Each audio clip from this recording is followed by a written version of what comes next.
خورما ایدوی دبینان تمه و کاست مازغشن سوما خارس یه چیزاقی قالی سودی بون غدک تیفشیز اند دار کرات سوای واتشن خونن در زغای دا سوما خارس دا فندق راس دا بون رای دایت اناماس دا سوما خارس دا فندق راس دا اتنین خورا خورس کاس دا سوما خارس دا فندق راس دا بون رای دایت اناماس دا سوما خارس دا فندق راس دا اتنین خورا خورس کاس.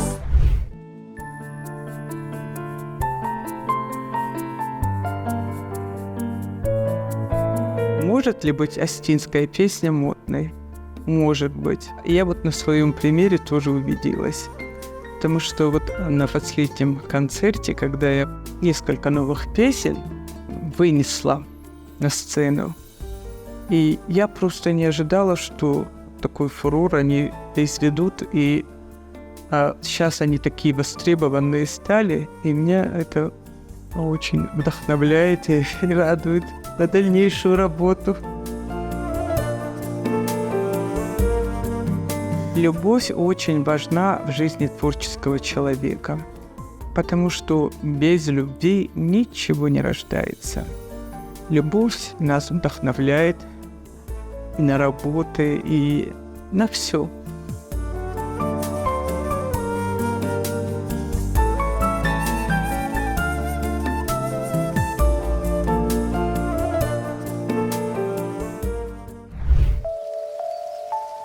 Сцена – это особое место, где открываются души и загораются сердца. Магия сцены позволяет музыканту, композитору, актеру и режиссеру нести важное послание, которым он должен коснуться души зрителя. Недавно во Владикавказе прошел юбилейный концерт народной артистки Республики Северная Осетия Алания Элиты Секинаевой.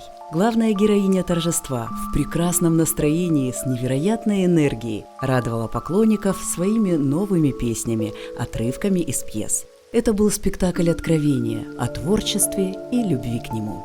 Чувства, которые идут со сцены в зрительный зал, всегда возвращаются, и актеры знают, что они не зря отдают свое сердце этому чуду – сцене. О таланте, музыке, театре и любви мы поговорим. Я так рада, так счастлива, что все-таки вот стояла у истоков создания нашего театра. Это замечательное время.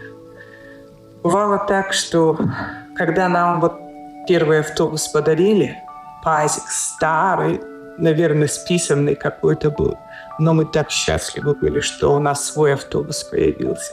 Нас в селах всегда встречали с почетом, и так нас полюбили. Мы раньше очень часто гастролировали по селам. Но этот фазик нас, конечно, подводил иногда. Бывало так, что мы приезжали под утро. Почему? Потому что где-то бензин заканчивался. Один раз, я помню, мы ночью пошли искать ближайшую заправку. С канистрами наши мальчики ходили. Бывало так, что на улице дождь, и мы с зонтиками в автобусе сидим. Но нам это все нравилось. Национальное искусство – это именно то, что делает нашу культуру богатой и неповторимой. Национальный театр предоставляет широкие возможности для самореализации. Творческая биография Элиты Секинаевой началась в Дегорском театре. Дегорскому театру уже 28 лет. Скоро у нас юбилей будет. Рожденный в муках театр, этот театр мы строили на ровном месте. Вообще ничего не было. Мы все приносили, у кого что было, реквизит, магнитофон, вещи. Даже у меня вот по сегодняшний день вот это сохранилось, что и мои родственники тоже знают, что вот какие-то вещи, какие-то вот предметы, что может пригодиться в театре, они мне всегда приносят. Ну, на самом деле, с большим трудом мы открыли театр. Столько лет мы уже работаем, и сегодня почему-то без крыши над головой. Я считаю, что это очень несправедливо к нашему театру, к актерам. Там такие актеры у нас работают. Добрая атмосфера в коллективе. Она пришла в Дегорскую театральную школу-студию одной из первых и показала себя как очень талантливая, очень музыкальная девочка. Она в то время уже училась в Краснодарском институте культуры, но решила посвятить себя искусству актера и решила получить это мастерство. И стала учиться в классе Орзиты Алихановны Бекузаровой. Школа-студия была создана при Министерстве культуры специально для создания Государственного Дегорского драматического театра. Через 3 года учебы уже при открытии театра Элита была одной из ведущих актрис нашего театра. Гастроли для нашего театра были важной частью. Мы всегда вот с таким рвением выезжали в села, тем более вот такие отдаленные районы, потому что не было возможности, наверное, у людей тоже вот как-то посещать театры. Где-то вот и телевидение местное тоже не показывало. И вот этот восторженный взгляд всегда мы вспоминаем в театре. Первая роль ее была возрастная. Она играла в спектакле «Адули» по пьесе Блашка Гурдюбети старуху, очень с таким крутым характером, хитрую. И, конечно, ей нелегко было играть в 20 лет такой возраст. В чем помогла ей Орзита Алихановна? Она создала очень яркий образ этой женщины. До сих пор мы ее вспоминаем. Дальше у нее было очень много работ абсолютно разноплановых. Она как играла в комедии прекрасно, так и в трагедии, и в драме. В комедиях она играла в «Хануме», хороший образ главной героини создала. Играла Филумену Мартурана по пьесе Эдуарда де Филиппо, тоже главную роль, очень коварную итальянку. Играла очень интересно сибирскую бабульку, которой тоже 70 с гаком. Такой очень смешной образ был. Она передала вот русский характер. У нее есть этот дар передавать характер национальности. Осетинская бабушка была одна, а русская была совершенно другая. Но я считаю в ее творчестве главной ролью и самой такой яркой – это образ Аланти Нана. Пьеса называлась «Аланти Нана», написал ее Давид Тимиряев. Она создала яркий образ женщины, которая посвятила всю свою жизнь детям-сиротам, вырастила. Она, по сути, спасла нацию, генофонд нации осетинской. Она собирала, после нашествия Тимура, собирала детей по ущельям, по полям и уводила их, спасала их от голодной смерти. И эта роль, мне кажется, она была самой такой яркой в репертуаре Элиты. Пока что я надеюсь, что у нее еще впереди много работ актерских будет. Макабул да хоржном даураку та сардма, чежишах да гварштай апшаштурил, нада кавализан да амон дай дардма, ознаятан таил. Чужі қаштун мамадыма, да фыдымны баштама фатта урышай. Арымашта жналықтан маамондай дардма, бужныкда ухожан чыжгай. Арымашта жналықтан маамондай дардма, бужныкда ухожан чыжгай. За фотографиями всегда прячутся истории из жизни. Так сложилось, что маленькое осетинское село Сурх-Дегора прославила большая и дружная семья Секинаевых. Любовь к творчеству, к музыке в многодетной семье прививалась с детства. Как дети подрастали, вот так нам родители приобретали и другие инструменты. Сперва у нас появилась гармошка, когда старшей сестре Вале 4 годика исполнилось, бабушка купила ей гармошку. И вот, кстати, бабушка тоже хорошо играла на гармошке. Потом другие дети тоже начали ей подражать, всем хотелось так же играть. Ну, я была очень стеснительной. Мне всегда казалось, что они лучше меня играют, поют. И я как-то вот при ком-то стеснялась и на гармошке играть, и на пианино, ну и вообще. Но зато, когда я оставалась дома одна, тогда мои концерты сольные начинались. Родители тоже музыкальные. Мама, она очень хорошо играла на пианино, на домре, еще мандолина у нас была. Когда она училась в педучилище, она играла в оркестре у Булата Газданова. Ну, при училище оркестр был.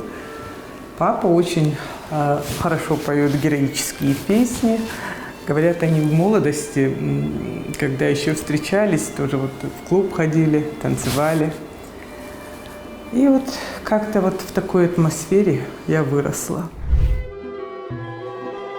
Родители и дети часто пели и музицировали в семейном кругу.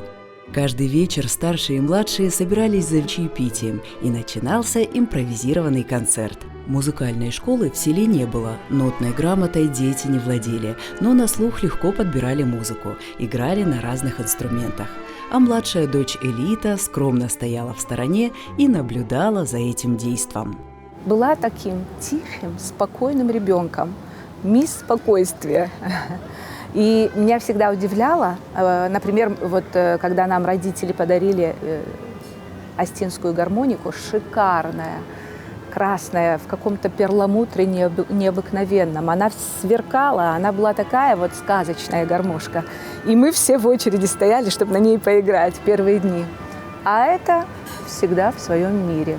Но зато, когда старшая сестра, у нас много всегда музыкальных инструментов бывало, и когда старшая сестра принесла свирель, она ее купила специально в музыкальном магазине, ну, мы все попробовали на ней играть, ничего не получалось. И каково было наше удивление, когда она начала подбирать на ней. Но вообще удивительно, без музыкального образования, я считаю, это очень сложно. И вот она нам играла уже одну, вторую, третью. А когда мы устраивали семейные вечера такие музыкальные, мы видели, что родителям это нравится. И старались уже ансамблем играть. Кто-то гармошку взял, кто-то там на пианино играет, кто-то там уже на свирели, балалайка, домра. То есть у нас много было инструментов. У нас вот так вот получился семейный ансамбль. Мама Зинаида Габулаевна работала в детском саду воспитательницей, была почетным работником образования Российской Федерации. Отец Владимир Георгиевич трудился завхозом в сельской школе. Целый день родители были на работе, а дети предоставлены сами себе. Старшие помогали младшим делать уроки, держали в порядке дом, работали в огороде и ждали к вечеру родителей. В доме царила теплая атмосфера. Семья казалась детям самым безопасным и счастливым местом в мире. Был даже такой случай в школе. Тоже она была всегда такая молчаливая, всегда она тоже такая загадочная. И какого-то учителя как-то это раздражало. И она ругается с ней, а Элита в ответ молчит. И потом учитель вызывает папу и говорит: она у вас какая-то молчаливая, она что, ненормальная у вас? И папе так обидно было. Папа потом Элите говорит: ну ты похулигань тоже, ты там что-нибудь тоже давай это пошустрее, а то видишь, как на тебя подумали. И вот в этом молчаливом ребенке, как оказалось на сегодняшний день, оказывается, дремал очень талантливый режиссер. Быть режиссером не каждому дано. Я считаю, что вот все вот эти детские годы, юношеские, она впитывала в себя очень-очень много со стороны. Я вам скажу, что она такая наблюдательная была, что когда мы сегодня видим в ее постановках персонажи, которые это где-то наш сосед, где-то наш односельчанин, где-то там какой-то еще персонаж, то я понимаю, что все-таки в душе она родилась уже режиссером. И вот эти образы мы теперь видим в ее спектаклях.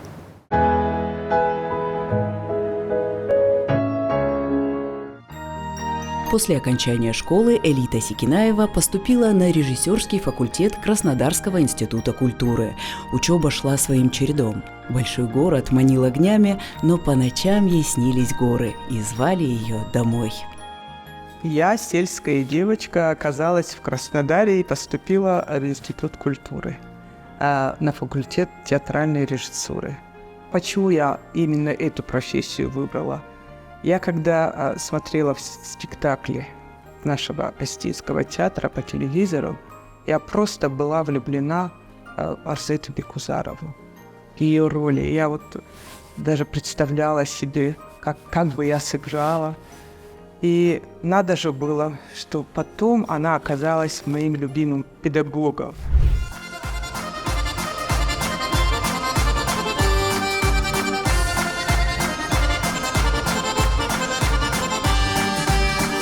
Тизанха барзон казахта мазар тавафаге Рауак вадусман тунзуй мапырма хассуя сатаге Роксага стала роксардары фонхи барзонде Манмай золайца станиколы рассух фарсконде Зарда фурчина и давин мараю его на фанкластане Арджирак дауга цаштян гасла таман такала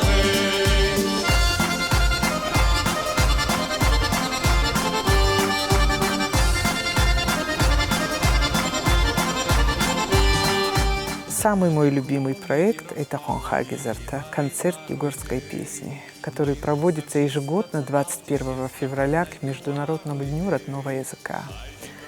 Для меня это очень важно, чтобы язык наш сохранился. Нет языка – нет нации. Поэтому я тоже с большой любовью уже много лет работаю над этим проектом. И с каждым годом он все лучше, все интереснее. У меня бывают не только исполнители югорских песен, но и молодые одаренные таланты, которых я допустим, где-то замечаю как-то, и я их привлекаю потом в свой проект. Дети читают на родном языке. Это так здорово бывает, так красиво. Одно наслаждение их слушать. Потом есть у меня там югорские бабки, Зарета Кафета, исполнители Асти Карсагов с нашего театра, а другая бабка Майя Секинаева, моя сестра родная. Эти бабки вытворяют чудеса на сцене, а их выход всегда ждут, потому что юмор юмором, но все равно там какой-то толк бывает, какая-то правда, что-то они могут донести до зрителя. Молодец, когда нормально ратартун салоны.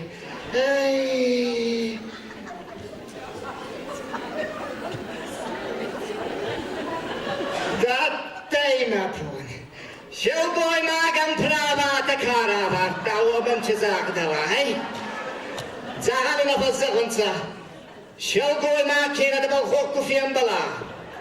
Бедине перевернемасся. Вайна ксайка. Ах, это не воскутка. Алло! Эй, гараж! Че не хоста? Где заграли картой? Анда баралысай. Алло, заход! Аманы дурак, тыкын чузак. Рах, езда члиба у них хас. Тамна, там дамраться, вай.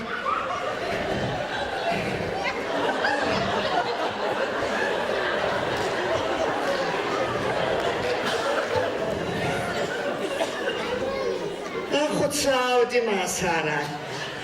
Манабара явлатик елкокот фембалда,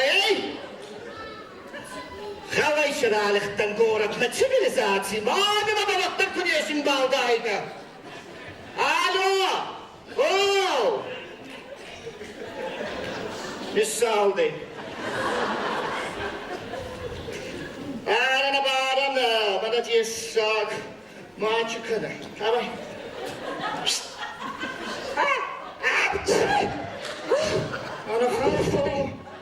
сейчас я наблюдаю за молодыми людьми, в которых я вижу будущее культуры Осетии.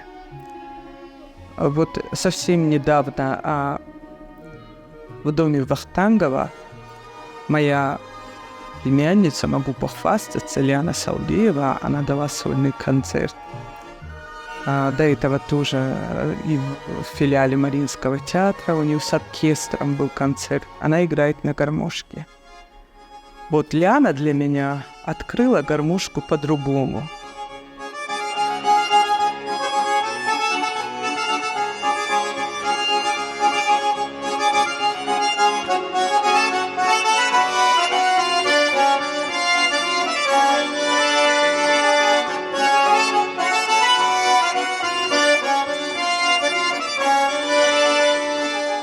Хочу рассказать один случай, происшедший во время спектакля. Спектакль был не премьерный, уже обычный рядовой спектакль. Мы его много лет играли. И в зале на последнем ряду сидел мужчина. Я сидела недалеко от него впереди. И когда стала сцена, где Хорческа, героиня, узнает, что ее брат предатель, продался за какой-то скот, предал свою родину, она решила его убить. Но сестра есть сестра. Она поднимает лук, хочет выстрелить, но не может. И опускает лук, и вдруг в зале дикий вопль Раймара. «Убей! Убей его!» Конечно, все были потрясены. Потом уже по окончании спектакля, когда Давид Иласович подошел к нему просто поинтересоваться, почему вот у него такая реакция. Ему как автору и как руководителю театра было это интересно. Он с ним поговорил. Оказывается, товарищ приехал из села специально на этот спектакль. Он слышал о нем. И вот ему было интересно. И вот такое впечатление на него этот спектакль произвел, что он говорит: я проплакал весь спектакль. Но мне вот эта женщина мешала. Он показывает на меня, я, говорит, ее стеснялся. И поэтому я не так сильно плакал, как бы мне хотелось. Вот такие вот чувства вызвала игра элиты в этом спектакле. Вот на сегодняшний день это большая проблема. Национальная драматургия. У нас нет авторов. И так получилось, что вот с Ирмой Кумаритовой мы поработали и выпустили 2 спектакля. Это «Жаждущие счастья» и «Соседи», которые на сегодняшний день очень востребованы, и людям они очень нравятся. Первый спектакль «Жаждущие счастья» – это о молодежи, которая осталась без работы в нынешней ситуации. Второй спектакль «Соседи». Обе комедии веселые, музыкальные. Элита любит музыку, это отражается на всех ее работах. Там соседи, которые и друг без друга не могут жить, и не уживаются вместе никак. Очень веселый спектакль. Также она поставила спектакль «Миллионы Асламбека» по пьесе Хохоева. Этот спектакль о семейных отношениях в наше время, о нехватке денег в семье, ну и всяких приключениях, связанных с этим. Спектакль тоже хороший, веселый.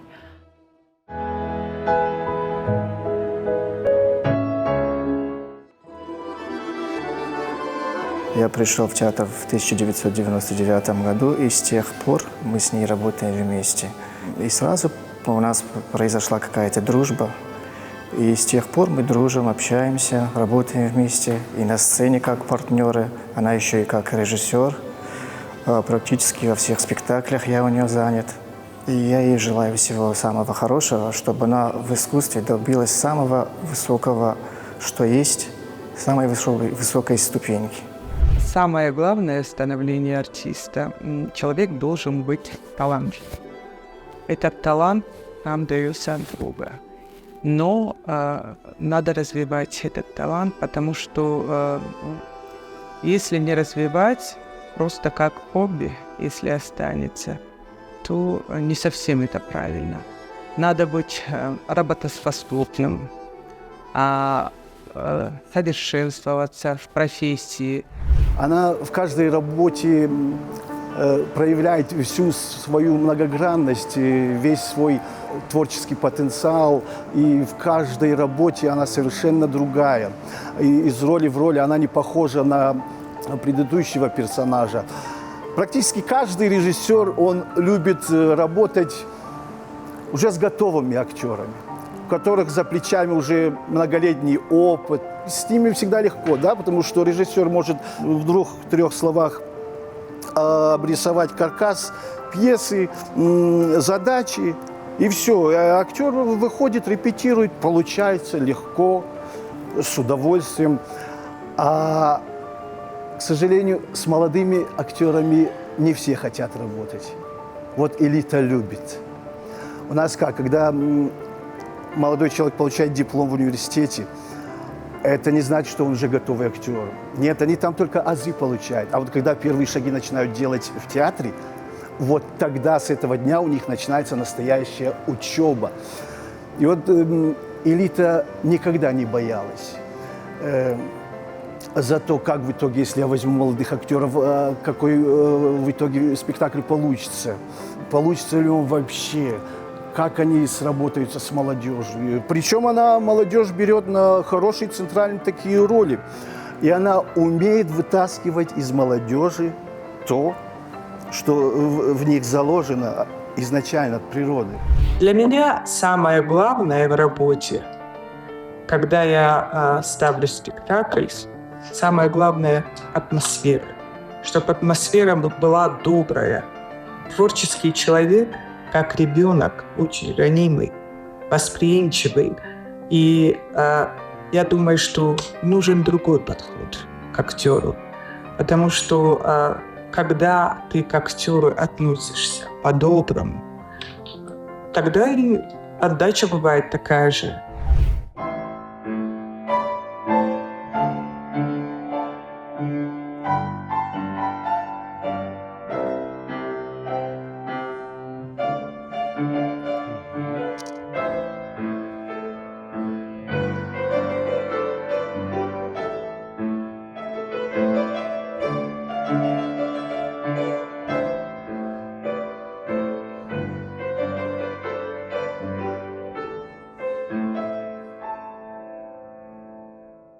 У нас с элитой за это время было очень много совместной работы, интересных работ.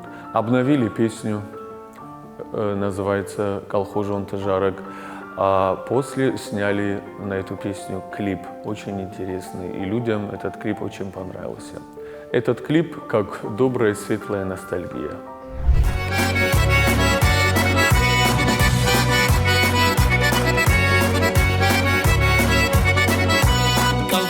Колхожма лапута, колхожма чужита, колхожма саузышта, и моя кушцы канзышта. Колхожма саузышта, и моя кушцы канзышта.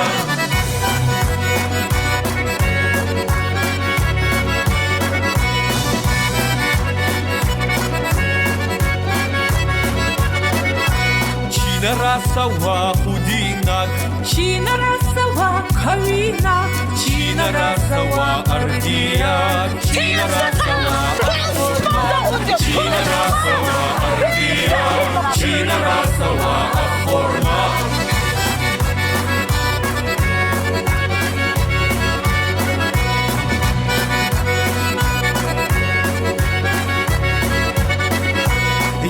Ерша лапута, ерша чужита, ерша бабналам, ерша бабжарам, ерша бабналам, ерша бабжарам.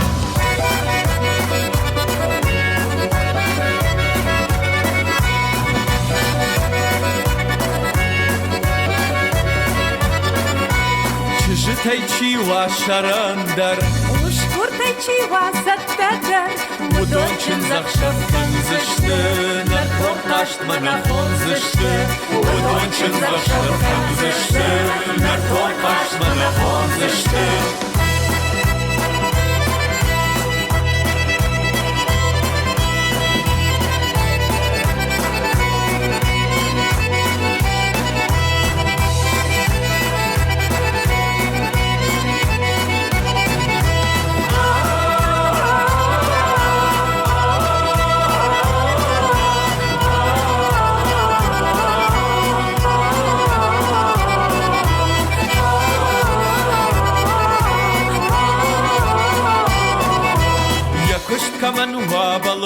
куштар, Я кушткама нуахар шкуштар. Еу я сагу колхозон, еу я сагу кашватон, еу я сагу колхозон, еу я сагу кашватон. Колхозма лапута, колхозма чижита, колхозма саузышта, и моя кушце канзышта. Колхозма саузышта, и моя кушце канзышта.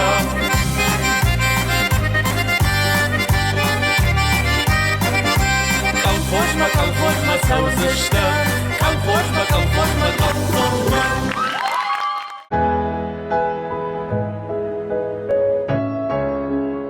Самая главная роль для меня – это образ Нана. Аланти Нана.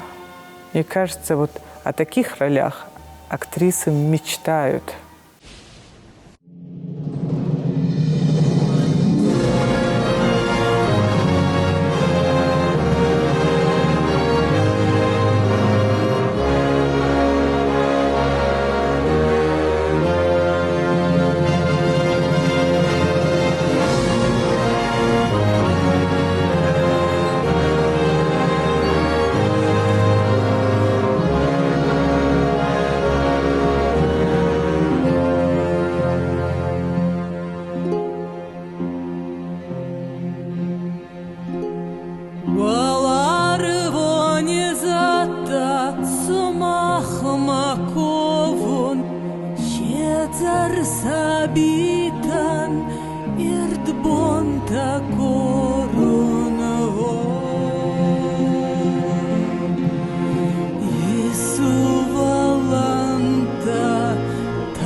Sabita kufesa fonza mabin wazale kunya salonza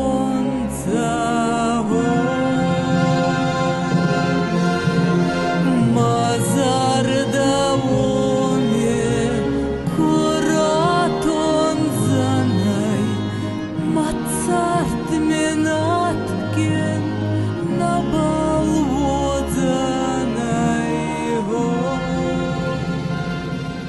Последний спектакль, который она поставила, это знаменитая пьеса «Тетушка Чарлея». Она очень серьезно отнеслась к этой работе. Она сама переводила эту пьесу на дегорский язык. Это очень большая работа, трудная работа. И потом стала ставить вместе с молодежью, которая к нам пришла. У нас сейчас появилась молодежь. Спасибо Ларисе Абисаловне за это. Интересные, очень талантливые ребята. И хочется, чтобы им было интересно работать. И вот эта работа их очень увлекла. Элита умеет работать с актерами. Она индивидуально с каждым актером работает. Она пытается вытащить из актера те грани таланта, которые актеры даже в себе и не подозревают. Это ей удается. И поэтому актеры любят с ней работать. Она организатор хороший. Я вот наблюдала за ней, у нее не было проблем. Вот, знаете, некоторые в какую-то панику впадают. Она спокойно делала свое дело. Она по возможности вызывала их и на танец в какое-то такое не в рабочее время, а потому что им было это удобно. Что касается ее самой, она человек очень добрый, интересный.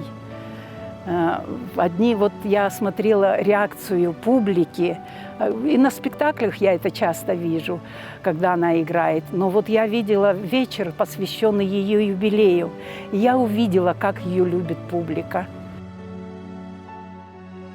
О личной жизни Элита Секинаева говорит с легкой грустью. Навык отпускать то, что причиняет боль, очень помогает ей. Я встретила свою любовь в театре. Мы вместе учились, вместе работали, родились в один день, в один год. в один месяц. К сожалению, сегодня его уже нет.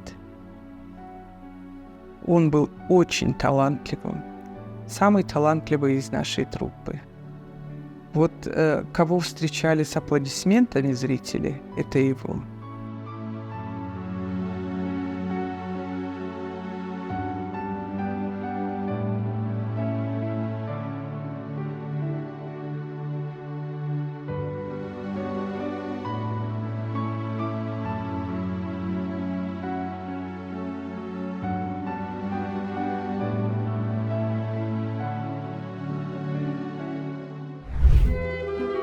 Сегодня в семье Секинаевых радостно и тепло. При первой возможности дети собираются в родительском доме в селе. Так же, как когда-то в детстве устраивают домашние концерты, где есть место юмору, танцам, песням. Они точно знают, что самый яркий свет горит в семье, в кругу родных. Теперь уже и младшее поколение, которое выросло в такой дружной музыкальной семье, радует своими успехами. У нее прекрасные детки, которые тоже не чужды.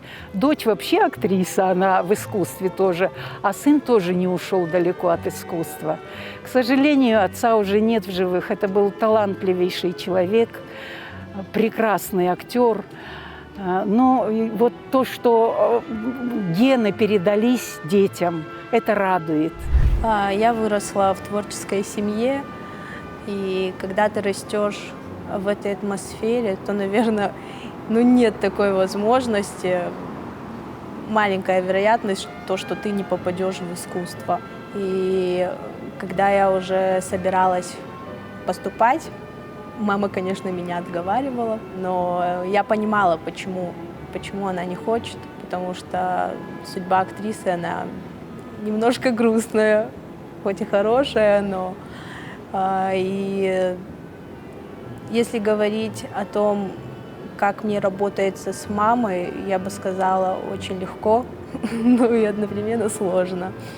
Потому что у нее свое мнение, у меня свое мнение. И иногда даже вот дома мы обсуждаем какие-то моменты со спектаклей. И бывают такие споры немножко напряженные. Но мы всегда приходим к одному мнению, какие бы дискуссии у нас ни происходили. Она очень легко может тебя поддержать, она может помочь тебе, если ты где-то не понимаешь, куда тебе двигаться дальше, если ты не понимаешь зерно своей роли, то есть она тебе это может все разложить. Так получилось, что я себя через танец связал с творчеством. Танцую я в заслуженном ансамбле народного танца Горского аграрного университета «Горец». И, знаете, вот очень нравится. По специальности я поступил в СОГУ на программиста, на IT-специалиста. На данный момент есть свой лейбл. Выпускаю песни на цифровые площадки наших артистов. Человек-душа. Она настолько человечная, настолько лучезарная и настолько понимающая, вот чего нам в этом мире современном не хватает, это искренности. И по мне, так мама — это и есть вот этот эталон искренности. Она нас так воспитала, что нам приходится держать марку, потому что кого ни спроси, всегда все отзываются о маме очень тепло, очень хорошо, потому что она может любого человека расположить к себе, любого человека может поддержать, поднять, что немаловажно сейчас. Мы не вправе делать наших родителей нашими кумирами, потому что наши родители, они имеют право ошибаться, они имеют право жить своей жизнью. Чего бы я ей пожелала, пусть ее глаза всегда светятся от счастья. Я мечтаю, чтобы во всем мире был мир, в первую очередь, потому что вот сейчас вот это напряженное время нам тоже очень тяжело. Вообще, вот если брать последние годы, нам, творческим людям, было очень сложно пережить этот период. Кто-то работает, кто-то не останавливается, продолжает свою работу, а нам вот в этот сложный период мы не работали. А творческий человек без работы – это очень губительно для него. Потом восстанавливаться, потом входить в работу – это очень сложно бывает.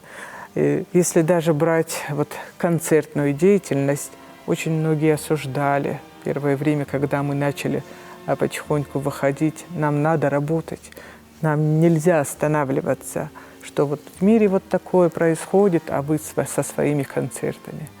Это моя работа, моя любимая профессия, и я не могу останавливаться. Творческий человек должен нести радость, позитив, добро, свет и любовь, конечно. А я хотела достучаться до небес и верила в любовь, и счастливо жила. А я играла роли, но ждала чудес, и моя музыка всегда со мной была. А я прощала все обиды, не тая, и